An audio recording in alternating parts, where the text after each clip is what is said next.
Hello, what's up Discord man? Back again for another unboxing na naman tayo, and this time magte-test naman tayo ng Tronsmart Mertune S100 Portable Outdoor Speaker. So, kita natin sa box pa lang malaki, and test natin kung maganda siya, and i-compare ko na rin siya sa pinakamalaki ko rito, at least pinakamalakas pala, pinakamalakas kong speaker na portable din, which is the yung Tri-Beat. Okay, but this one, try muna natin. So, expectations muna tayo.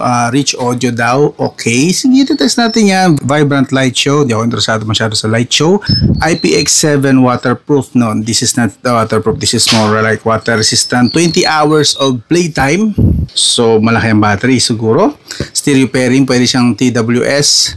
Okay, tatry ko pala dalawa. Total dalawa yun nandito. Tatry ko na dalawa mamaya iti-test.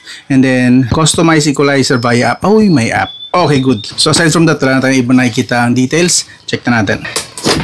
Hop, sira na natin yung box. Ayun. So, ito na nga. Okay. Medyo may kalakihan siya para sa isang portable nga naman. Ang kasama niya lang sa box ay charging cable na Type A to Type C and then manual. Iyan, may manual tayo rito. So, test muna natin. Ito na nga siya. Kalakihan siya in fairness, ha. Alright. Malaki nga, actually malaki. Parang may kahawig siyang design sa JBL, ano? Pero try natin. Ang haba niya is isang dangkal mahigit at least. And meron siyang parang diaphragm dito, magkabila ang side. Uy! Sakto, pwede nga siya i-compare mamaya sa Tri-Beat ko, no? Na ginagamit ko ngayon araw-araw. This one, meron siyang power button, Bluetooth, SP, I'm not sure kung ano yan, mamaya check ko kung ano, pero kung alam nyo sa comment section, pakisabi na lang din. This one, mukhang hindi naman siya button. Volume down, play, volume up. And then yung Tronsmart na emblem. Sa baba, dito lang yung parang other specifications niya, some details, pero goma siya. So this one is yung pinaka-base niya.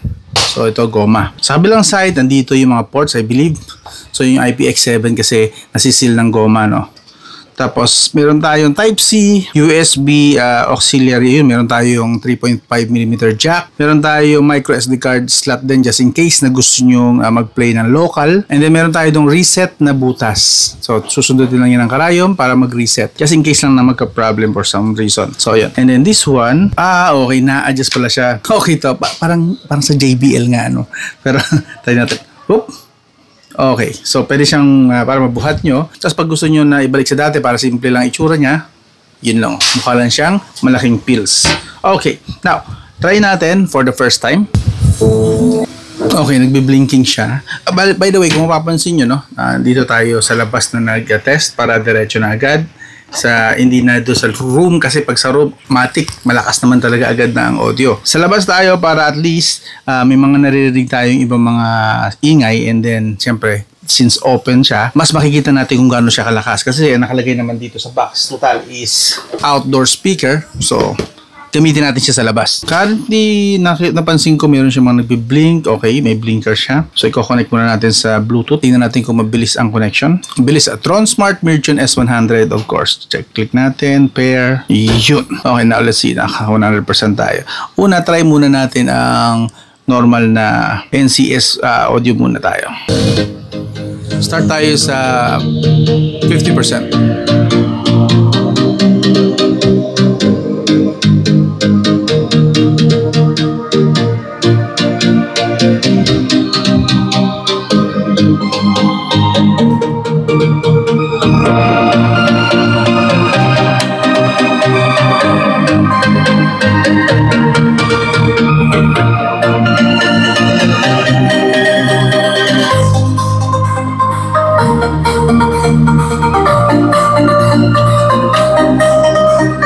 Try natin itaas ng 100%.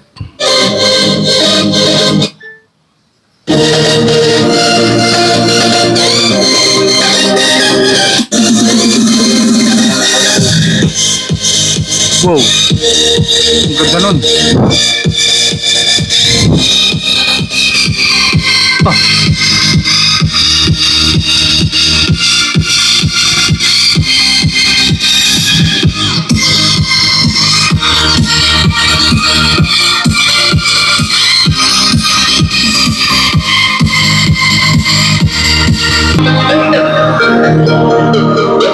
Okay, ang epic na lakas. Ang lakas nga malakas. Actually, okay din to siguro kung maiisipan yung dito parang semi-karaoke rito. No? Ang lakas actually. Nandito tayo sa labas ngayon, may hangin, nakakaikot yung sound. Dumidiretso, naka-open air tayo. So, malakas po. May kalakasan siya. Good. So, gusto ko siyang i-compare ngayon dito sa ating Tri-Beat. Yeah, mas maliit siya technically. Oh. Yan, oh. Pero ito kasi currently ang meron ako ng pinakamalakas na portable outdoor speaker. So, kapag ito natalo niya, edi alam na this. Pero ina-expect ko matatalo talaga ito kasi mas malaki ito eh. Ito naman natin, di ba? Pero try pa rin natin. One more time para dito. Patugtugin natin to. Mabilis lang. Para may baseline kayo kung ano yung comparison from here to here. Okay? 100% agad.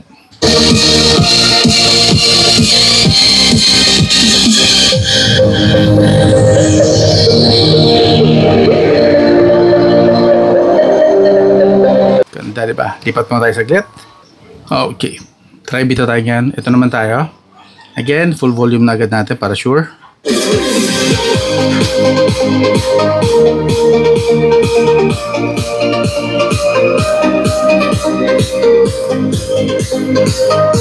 Yun na yun.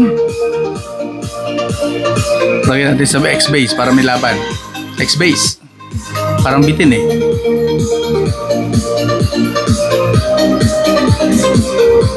What? Ang layo. Parang 1/4 lang yung sound nito. 1/4, 25% lang ang sound nito sa 100% nito. Pero naka 100% din tayo, ha? Layo. I was expecting more, ha? Well, kita naman natin yung difference kasi sa size. So, tama rin ang expectations ko na mas malakas talaga to. Pero ito na yung pinakamalakas ko kasi ngayon. Bigla tuloy ang hina na nito, nang dating nito sa akin.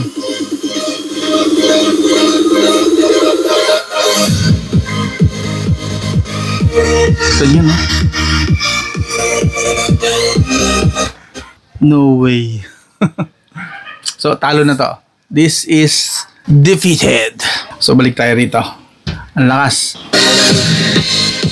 Wow. My God. Parang hindi ko na marinig ang sarili ko na maayos. Ang laki ng difference. Yep. Ang laki po ng difference. Malaki. So, this one, very good. Good job dito kay Tron Smart. Wow. As in, wow. So, meron daw siyang app. Gusto ko rin na-check actually yung app niya. Kung ano yung sinasabi nito. Na app, Tron Smart. Okay, this one. Meron tayo. Install lang natin. Maliit lang naman. 14 MB lang pala siya. O, sabihin natin 15 MB. Ayun. Tron Smart Merge 100. Nasa unahan agad. Low. Okay.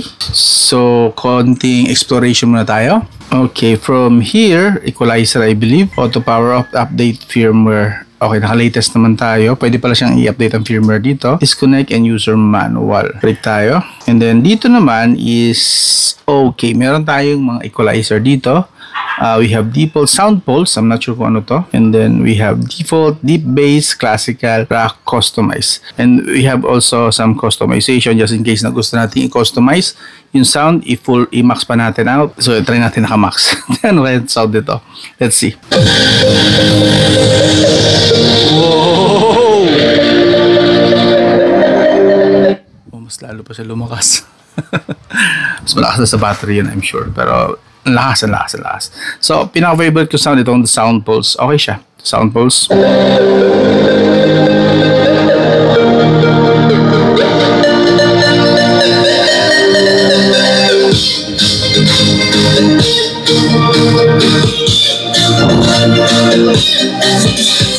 Good job dito sa part na to. And of course, ito, gusto ko lang makita to, ano to, Bluetooth, okay, ito, dito mo pwedeng kontrolin yung, kung Bluetooth ka naman, auxiliary, yun yung 3.5mm jack, TF card, U-disc, okay, yung sa USB, nakita nyo, may USB Type A kanina, and then micro SD card, stereo pairing mode, ito, pagka gumamit na tayo ng dalawa, which reminds me, since dalawa ito, we can test na rin naman actually here. So, open na rin natin itong isang to. Sigurado itong mga dagundong to. Dalawa na eh. Kung yung isa pa lang, wow na ako eh. Ngayon, dalawa pa. My God. Good luck sa mga kapitbahay ko. Pasensya na sa, minsan lang naman ako magganito, mag-ingay. At hindi rin naman matagal. So, tatry lang natin. So, turn on din natin to, of course. Okay, we now have Trutron Smart S100. Now, try natin siyang i-connect ng, i-operate ng stereo pairing mode. Now, I understand kung paano siya i-activate as TWS. So, first of all, tanggalin nyo muna, i-forget nyo muna sa Bluetooth nyo nito. Forget. Okay? And then, turn on mo both. So, dapat slowly blinking muna sila. Okay? So, ang mangyayari, hindi nyo muna i-connect sa phone. I-connect mo muna silang dalawa. How to do that? Pag magkatabi na sila, yung isa sa kanila, kahit alin dyan, pindutin mo ng 3 seconds itong Bluetooth button na to. So, 3 seconds. Kunwari, ito napili kong gawing host. Bibilis dapat ang blink niya. Yun o. Ipansin nyo? Bumilis yung blink niya. And then, this one, tumigil. Ang nangyari is, connect na siya rito. So, ngayon, isa na silang device. Okay? Hindi na siya nagbiblink. Ito, nagbiblink. Ibig sabihin, ito yung host. Now, remember, finorget natin siya rito. So, mangyari, hahanapin natin to ngayon. Hindi yan. Ito yan. Huwag nyo i-click tong BLE. Ito lang. S100 lang. Okay? Pag connect na to, matik, konektado na as TWS silang dalawa. So, pair. Yun. So, now, isang virtual lang nakakonect kasi ito, ginawa niya na tong slave. Parang gano'n. Ito na yung master, ito na yung slave. So, dito tayo nakakonect sa master kasi ito yung napili natin na gawing master or host. So, now, pag nagpatugtog tayo, magiging isa na sila.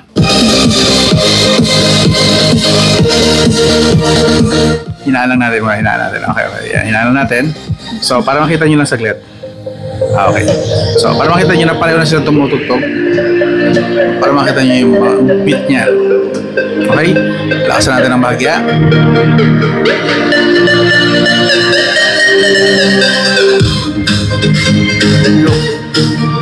Oh! Pareho na sila nagbabibrate. Lakasan natin ng konti.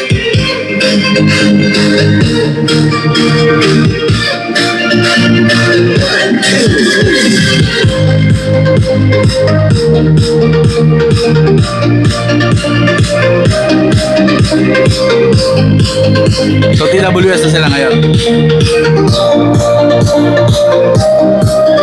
Yan. So, TWS na sila ngayon. Yung pala yun. So, kailangan i-disconnect mo muna, i-forget mo muna lahat, and then, hayaan mo sila mag-connect muna sa umpisa. Once na naka-connect na sila, saka ka pipili kung alin ang gusto mong gawing pinaka-main or master na speaker, and then dun ka ko-connect. Now, TWS na sila. Very good. So, kano siya kalakas? Well, I'm sure hindi ma-justify yan ng microphone ko, but trust me when I tell you na mas maganda nga siya, malakas, and left and right talaga yung stereo. Okay ito kapag nanonood kayo ng movies para marinig nyo ng parang may slightly may surround effect nga yung sound. Okay ito, ang lakas. And outdoor, yes, okay siya, malakas siya sa outdoor.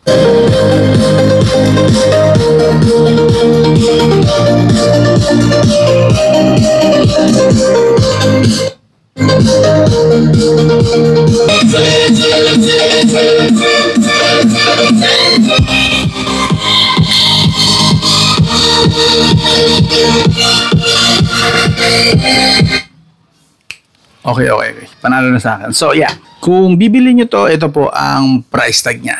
Yan. So, iwan ko na ng link dito sa video description kayo na magsabi kung sulit o hindi. But, all I can say is, ito ang currently pinakamalakas ko dito sa bahay. And ginagamit ko rin ito sa motor ko kasi naisasabit ko siya sa motor. So, now I'm considering na ito ang gamitin ko kasi di hamak na mas malakas. So, yung problem ko lang is paano ko siya isasabit. Siguro pag ganito, I'm not really sure. But sa camping and other outdoor activities, this one is perfect. Kahit isa lang actually, hindi ko na kailangan ng dalawa. Malakas na siya, promise. Hindi ko kailangan yung dalawa. Pero kung gusto nyo talaga ng medyo talagang overpowering na sound para sa isang pares na ganito kaliliit na mga speakers, again, very portable po sila. Very portable and very good sound. Much better than the Tribit one. Or this exact model, the Tronsmart Mirtune S100. 2 thumbs up sa akin. Ang lakas. Okay? Solid. By the way, ang specs nga pala, just in case na hindi ko pa na-emphasize, ito po sila. Yan. So, meron siyang 8,000 mAh na battery. Yes, that's 8,000 mAh na battery. Charging time around 5 hours using 50 watts charger pataas. Okay? And yung pinaka-output power niya is 50 watts din. So, 50 watts po. IPX7 SBC ang pinaka-audio codec niya. Yes, SBC sadly. But this one kasi hindi naman pang salpak talaga sa tenga. This one kasi pang outdoor. So, SBC is good. Tsaka SBC para less latency. Kasi kung mas mataas na audio quality malamang mas ma-delay. So okay na rin po siguro yan. And available po siya sa black and blue. Anyway, link nito iwan ko sa video description. Kung nagustuhan nyo, click nyo na lang po yung link and kayo na pong bahala. Legit store po yan. So yun lang. So this again is the Tronsmart Mirchion S100. Hanggang doon lang, this Scott man. I'll talk to you again soon.